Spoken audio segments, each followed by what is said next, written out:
T7 ke kebun. 2 hari berlalu. Hanaya berusaha bersikap biasa. Bahkan di hari sebelumnya Bella mendatanginya untuk minta maaf. Sudah dipastikan ini hasil dari pemaksaan seorang Rafa. Tapi Hanaya tidak ambil pusing, malah dia mengambil hikmah dari semua kejadian ini. Fokus ke pendidikan seperti tujuan awal. Cepat lulus lalu ambil kuliah sesuai jurusan yang dia impikan. Naya, panggil Bayu dari pintu kelasnya. Karena Hanaya dan Bayu memang tidak satu kelas. Kantin, tanya Bayu lagi. Naya aja nih yang ditanya. Protes Salsa. Tanya Naya, udah mewakili semuanya lah ya. Balas Bayu. Nay mau ke pustaka Bay. Nih mereka yang ke kantin. Balas Hanaya. Ikut boleh kan? Tanya Bayu. Pustaka tempat umum Bay. Emang boleh Naya larang kamu ke sana? Ya udah kamu duluan. Aku mau ke kantin beli air minum dulu. Ujar Bayu sambil ngacir ke kantin, dan itu membuat 3 gadis remaja itu saling pandang. Kayaknya Bayu itu. Ujar Salsa. Jangan dilanjut ya. Nay mau ke pustaka. Kalian mau ke kantin kan? Dah. Potong Hanaya mengambil arah lain. Riana dan Salsa hanya mengangkat kedua bahunya. Saat Riana dan Salsa di kantin, tiba-tiba Rafa dan Haikal datang. Loh, mana Hanayanya? Tanya Haikal. Oh, Naya lagi ke pustaka Kak. Mau cari referensi untuk tugas. Balas Riana. Kalian gak ngerjain tugas? Tanya Rafa. Perut kencoten Kak. Mana bisa kita mikirin pelajaran? Yang ada cuma fokus sama cacing yang main drum band. Balas Salsa. Kayak nama penyanyi Jawa tuh kencoten. Ujar Mustafa tiba-tiba. Mana ada penyanyi yang namanya kencoten Kak Tova? Balas Riana. Ada loh. Itu yang nyanyi judul lagunya Stasiun Balapan. Ujar Mustafa. Didi Kempot. Balas Riana. Salsa dan Haikal kompak dan itu membuat Mustafa terbahak. Tapi tidak dengan Rafa. Dia hanya tersenyum melihat tingkah mereka semua. Ih kompak. Awas loh didatangi di dalam mimpi. Hahaha, ujar Mustafa. Kok Tova nanti yang didatangin? Kan Kak Tova yang ganti-ganti nama orang. Balas Salsa. Kalian lanjut. Mau balik duluan? Ujar Rafa tiba-tiba. Gak makan dulu Raf? Tanya Haikal. Kalian aja. Balas Rafa sambil berdiri dan berlalu meninggalkan mereka. Ternyata Rafa menuju pustaka. Matanya sedang mencari seseorang. Senyumnya mengembang saat melihat sosok yang dia cari sedang berada di antara rak buku. Tangannya yang mencoba meraih susunan buku pada susunan paling atas. Membuat kakinya menjinjit tapi masih juga tidak sampai. Bukan karena Hanaya pendek, tapi memang letak bukunya cukup tinggi. Tiba-tiba ada 2 tangan yang secara bersamaan meraih buku itu. Tangan Rafa dan Bayu. Mereka kompak memegang buku itu bersamaan. Dan itu membuat Hanaya melihat 2 pemilik tangan itu secara bergantian. Rafa dan Bayu tidak ada yang mau melepaskan buku itu. Pada mau buku itu juga. Ya udah Naya cari yang lain aja. Ujar Hanaya sambil berlalu meninggalkan 2 laki-laki itu. Membuat Bayu dan Rafa saling pandang. Rafa memilih melepaskan buku itu lalu mengikuti langkah Hanaya. Tapi Bayu malah terpaku. Tapi tetap mengambil buku itu. Nay, panggil Rafa lembut. Karena ini kan di pustaka. Kenapa Kak? Lagi butuh buku juga? Tanya Hanaya dengan wajah santainya. Kamu gak menghindari kakak kan? Tanya Rafa. Kenapa harus menghindar coba? Kak Rafa aneh. Biasa aja Kak. Siang ini kita ada rapat OSIS. Kan kakak sudah harus fokus persiapan ujian akhir. Jadi jabatan ketua OSIS harus ada yang gantiin.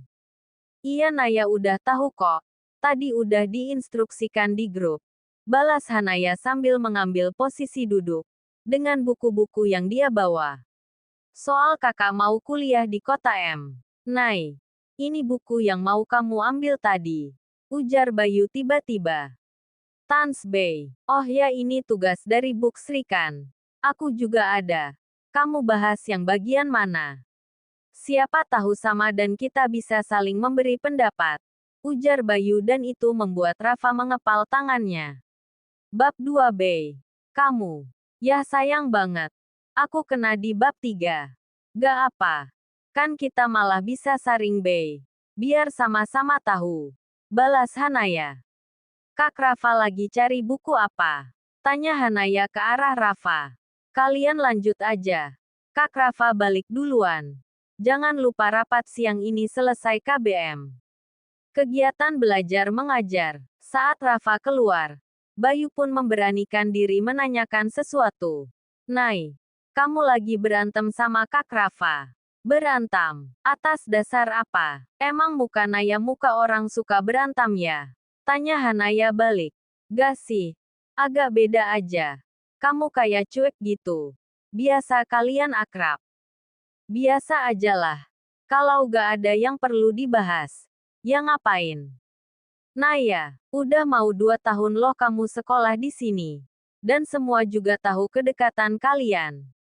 Kamu lupa Kak Rafa pernah bilang aku sama kayak Riana? Tanya Hanaya. Tapi, aku balik ke kelas duluan ya. Sekalian mau pinjam ini buku.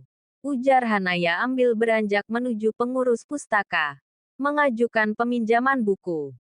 Nai, andai aku punya keberanian.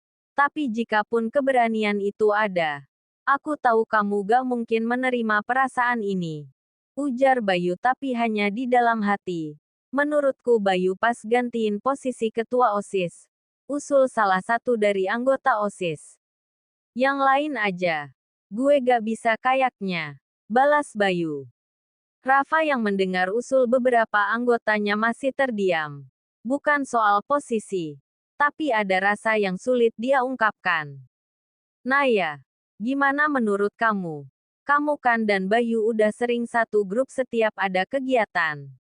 Tanya Mustafa sebagai wakil OSIS. Sejauh yang Naya tahu Bayu aktif.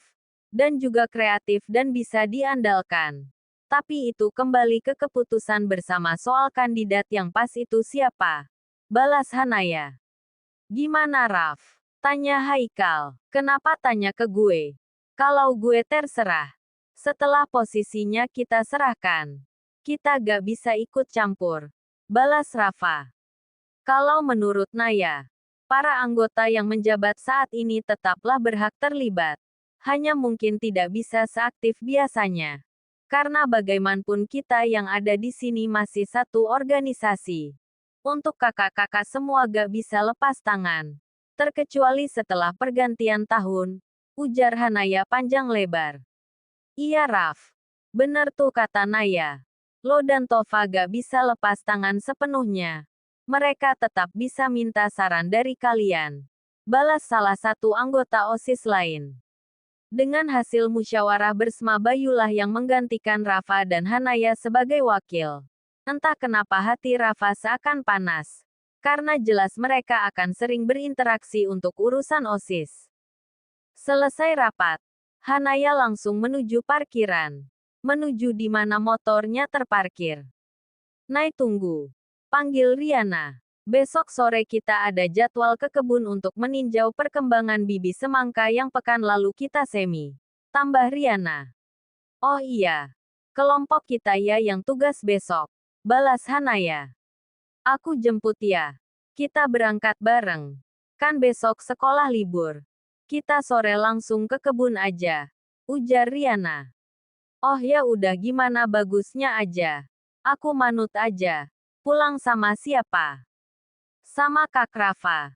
Balas Riana. Oh ya udah aku duluan ya. Keburu sore. Oke. Hati-hati. Balas Riana. Seperti yang diagendakan. Untuk Sabtu ** di SMK libur. Lebih ke praktek lapangan. Bahkan saat ini anak kelas 11 mulai disibukkan untuk urusan prakerin, praktek kerja industri, di mana mereka harus mencari tempat yang bisa mereka jadikan tempat untuk prakerin. Hanaya sudah di depan teras rumah menunggu kedatangan Riana. Karena mereka harus ke kebun. Untuk memeriksa hasil bercocok tanam mereka. Udah pakai sunscreen belum teh? Nanti hitam loh. Ledek Artika. Gak apa. Selama hitam manis. Bukan hitam kopi kayak kesukaan ayah. Pahit, balas Hanaya sambil terkekeh. Tin. Tin. Terdengar suara klakson mobil. Dan itu mobil Rafa. Nai. Ayu. Panggil Riana masih di dalam mobil dengan kaca terbuka. Hanaya pun menghampiri mereka. Loh kok pakai mobil? Tanya Hanaya. Motor aku bocor Nai. Jadi tadi pas mau nelpon kamu ada Kak Rafa lewat. Minta antar deh. Jujur Riana. Kalian duluan aja. Nai naik motor aja. Balas Hanaya. Nai. Kita bisa kesorean loh. Tuh juga agak mendung. Ujar Riana. Kamu duduk di kursi belakang. Aku jamin kamu gak perlu duduk di kursi depan. Please Nai. Berat. Tapi mau tidak mau. Hanaya pun masuk ke dalam mobil. Jarak pekebunan dan sekolah selisih 10-15 menit. Jadi lebih jauh dari lokasi sekolah. Suasana di dalam mobil seperti tak berpenghuni.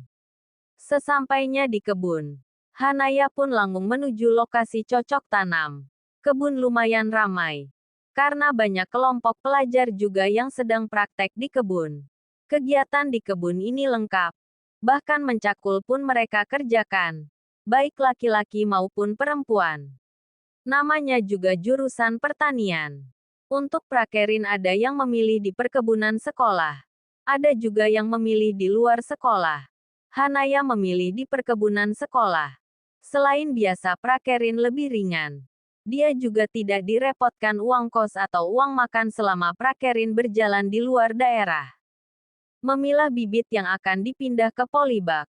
Tangan berlumuran tanah itu hal biasa untuk mereka semua yang ada di jurusan pertanian. Atau agroteknologi. Naik pekan depan ada acara. Tanya Rafa tiba-tiba dan ikut berkutak-katik di tanah hitam. Memasukkan tanah ke dalam polybag. Belum tahu Kak. Ada apa? Balas Hanaya. Kami mau jalan-jalan. Kamu ikut ya? Ajak Rafa. Kayaknya gak lah Kak. Naya lebih baik bantu ayah. Tolak Hanaya dengan lembut. Nai. Soal kejadian di rumah bisa kan kamu lupakan. Kak Rafa tahu kamu pasti sakit hati dan kecewa Nai. Tapi. Maaf Kak. Bukan soal kejadian di rumah. Tapi Naya memang gak bisa. Naya gak mau ada salah paham. Potong Hanaya. Kita buat semuanya menjadi gak salah paham lagi. Balas Rafa. Maksud Kak Rafa apa? Tanya Hanaya kali ini sembari menatap wajah Rafa sekilas. Rafa meletakkan skop yang dia gunakan untuk menyendok tanah. Nai. Kak Rafa sadar ini mungkin terlambat. Tapi Nai. Kakak gak ada niat sama sekali untuk menyakiti kamu Nai. Kakak punya trauma menjalin hubungan dengan wanita lebih dari teman. Karena itu kakak memilih diam. Memilih memberitahu ke mereka. Kita seperti adik kakak. Tapi nyatanya perasaan itu.